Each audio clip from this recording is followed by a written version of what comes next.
Police ఉన్నతాధికారి retired SP వారు కూడా మనతో జాయిన్ అయ్యారు. ముందుగా మనం సోనివిడి గారితో మాట్లాడదాం. సోనివిడి గారు నమస్తే సార్. నమస్తే అండి. నమస్తే. సో 2 వారాల క్రితం మనం ఒక చర్చ కండక్ట్ చేశాం పాస్టర్ ప్రవీణ్ గారికి సంబంధించినటువంటి డెత్ మిస్టరీ మీద. సో నిన్న ఐజీ అశోక్ కుమార్ గారు చాలా క్లియర్గా పాయింట్ టు పాయింట్ చెప్పారు. ప్రతి ఆధారం కూడా పబ్లిక్ డొమైన్లో ఉంచారు. పోస్ట్ మార్టం రిపోర్టుతో పాటు పాస్టర్ గారు ఎక్కడెక్కడ ప్రయాణించారు, 3 మోడల్ సీసీ కెమెరాలు. సో ఇది మొత్తం చూసిన తర్వాత ఇప్పుడు మీ అభిప్రాయం ఏంటి సోనివుడ్ గారు? ఫస్ట్ ఆఫ్ ఆల్ 99 టీవీ వాళ్ళకి థ్యాంక్ యూ ఫర్ ఇన్వైటింగ్ మీ అండి. అలాగే మిగతా ఇద్దరు గౌరవ సభ్యులకి కూడా గ్రీటింగ్స్ తెలియజేస్తున్నా.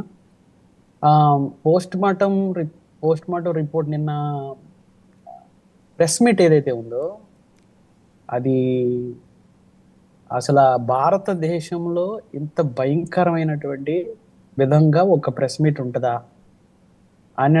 అన్న విధంగా అనిపించింది నాకు. అంటే ఇది డెమోక్రటిక్ కంట్రీయా ఇది, లేకపోతే ఏంటి నియంత పరిపాలనా విధానమా ఏమిటి అర్థం కాలేదు నాకు.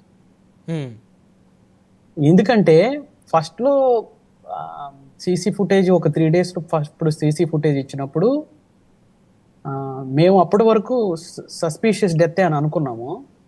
కానీ సీసీ ఫుటేజ్ ఇచ్చినప్పుడు ఓకే ఏదైనా ఆల్కహాల్ ఉన్నదేమో అని కొంచెం ఆందోళన పడ్డాం మేము కూడా. ఓకే, అంటే మేము అప్పటి వరకు అన్ని ఓపెన్గా ఉన్నామండి. ఏదైనా పోలీసులు ఇస్తారు అని, న్యాయంగా ఇస్తారు అనేటటువంటి ఓపెన్నెస్తోనే ఉన్నాము. కాకపోతే రిపోర్టు వాస్తవంగా రావాలని రోడ్ల మీదకి వచ్చాం, కానీ మీరు రిపోర్టు మర్డర్ అనే ఇవ్వండి అన్న విధంగా మేము రాలా. వాస్తవాలు ఏదైతే వాస్తవాలు ఉన్నాయో వాస్తవాలను ఇవ్వండి. ఎవండి అసలు ఫస్ట్ ఆఫ్ ఆల్ నేను అంటున్నాను, సస్పీషియస్ అని మాకు ఎలా తెలుస్తుందండి? అది వచ్చారు యాక్సిడెంట్ అని అనుకున్నాము, అందరం కూడా బాధపడ్డాము, దిగ్భ్రాంతి చెందించాము. కానీ మీడియా వాళ్ళు, పోలీసు వాళ్ళే ఇది సస్పీషియస్ గా ఉంది అని వాళ్ళు అక్కడ మాట్లాడుకోవడం ద్వారానే మాకు తెలిసింది ఓకే సస్పీషియస్ అని. ఓకే, లేకపోతే మేము లేమెన్ కదా, వాళ్ళు ట్రైన్డ్ పీపుల్, మేము లేమెన్ అంటాం. మేము ఆ విషయాల్లో మాకు అవగాహన అంత ఎక్స్పీరియన్స్ లేదు కాబట్టి బుల్లెట్ ఎలా మీద పడిందని ఒక ప్రశ్న వచ్చి ఉంటుంది. కానీ అక్కడ ఇంకా పోలీసులు ఎప్పుడైతే బాడీని షిఫ్ట్ చేస్తున్నారో వాళ్ళు రేస్ చేసిన క్వశ్చన్సే మాకు వచ్చినాయి. తర్వాత అనుమానాలు వచ్చినాయి. ఓకే ఓకే ఓకే, అప్పుడు మీరు ఇవ్వండి నిష్పక్షపాతంగా ఈ రిపోర్ట్ ఇవ్వండి అని మేము అడిగాం.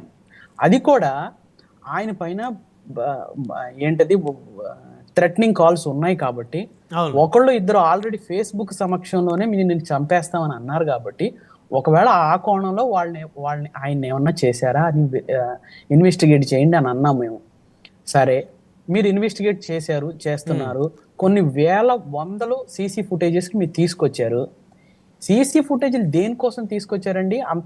అన్ని సీసీ ఫుటేజ్లు ఒక మనిషి తాగుబోతని నిరూపించడానికి తీసుకొచ్చారా, లేకపోతే ఒక మనిషి ఏ విధంగా చనిపోయాడని నిరూపించడానికి తీసుకొచ్చారా? సీసీ ఫుటేజ్లో ఎక్కడ కూడా ఫోకస్ ఇప్పుడు తాగటం వల్ల చచ్చిపోయాడని ఎస్టాబ్లిష్ చేయటం కోసం ఎక్కడెక్కడ తాగాడు, ఎప్పుడెప్పుడు తాగాడు, ఎలా పడిపోయాడు, ఇవన్నీ ఎస్టాబ్లిష్ చేయడానికి మీరు సీసీ ఫుటేజ్లు తీసుకొచ్చినట్టుగా ఉంది. ఓకే, తాగి చనిపోయాడు అంటానికి మీరు తీసుకొచ్చారు, కరెక్టే కాదని సీసీ ఫుటేజ్లు. కానీ ఏమండి, మీడియాకి ఇవ్వాల్సిన అవసరం ఏమిటనండి? ఒక ఇన్వెస్టిగేషన్ లో ఉన్నటువంటి విషయాన్ని మీడియాకి మేమే ఇచ్చామని చెప్తున్నారండి. ఎంత ధైర్యంగా చెప్తున్నారండి! అసలు దాన్ని ఏమనాలండి? ఇంకా దాన్ని డెమోక్రసీ అంటారండి? అది కాన్స్టిట్యూషనల్ అండి?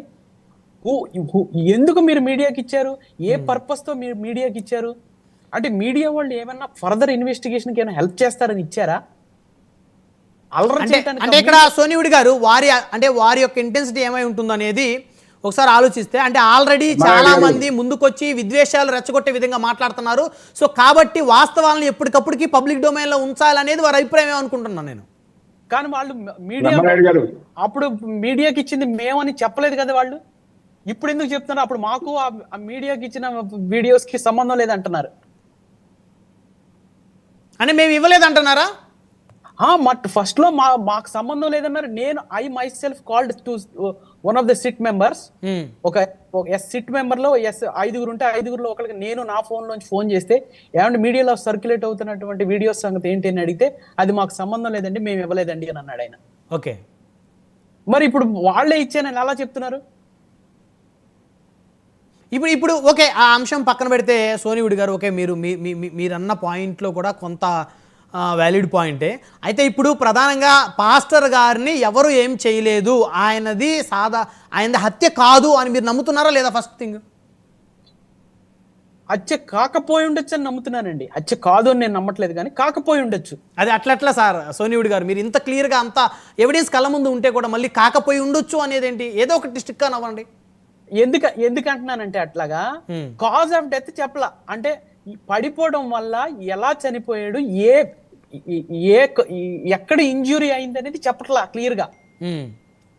పడిపోయి చచ్చిపోయాడు, తలకి తగిలేసిందని చెప్తున్నారు. తలలో 4 parts 5 parts ఉంటాయి. అందులో ఎక్కడ తగిలింది, క్లాట్ అయిందా, ఎక్కడ హిట్ చేశాడు, దేని హిట్ చేశాడు, ఫస్ట్ ఏ ఆర్గాన్ డ్యామేజ్ అయింది, ఏ బోన్ బ్రేక్, ఫోరెన్సిక్ లో ఏ బోన్ ఫస్ట్ బ్రేక్ అయిందో కూడా తెలుస్తుందండి. ఓకే, ఆ వివరాలు ఇవ్వలేదు అంటున్నాను నేను. సో అనుమానం ఉందా మీకు? అయితే అనుమానం లేదు. నేనేమంటున్నానంటే అది ఇంకా హత్య అనేది అనుమానం ఏం లేదు నాకు. సో అన్ని అంటే ఎక్కడే మీరు అన్నట్టు ఏ అవయవంలో ఆయన శరీరంలో ఏ అవయవం బ్రేక్ అయి చనిపోయారో కూడా ఇస్తే బాగుండేది అంటారు. Yes, exactly. రైట్, మళ్ళీ వస్తాను మీ దగ్గరికి. మనతోటి చక్రపాణి గారు, ఆయన రిటైర్డ్ పోలీస్ అధికారి కాబట్టి. చక్రపాణి గారు నమస్తే అండి. ఇప్పుడు మీరు చాలా క్లియర్ గా విన్నారు సోనివుడి గారు చెప్పింది.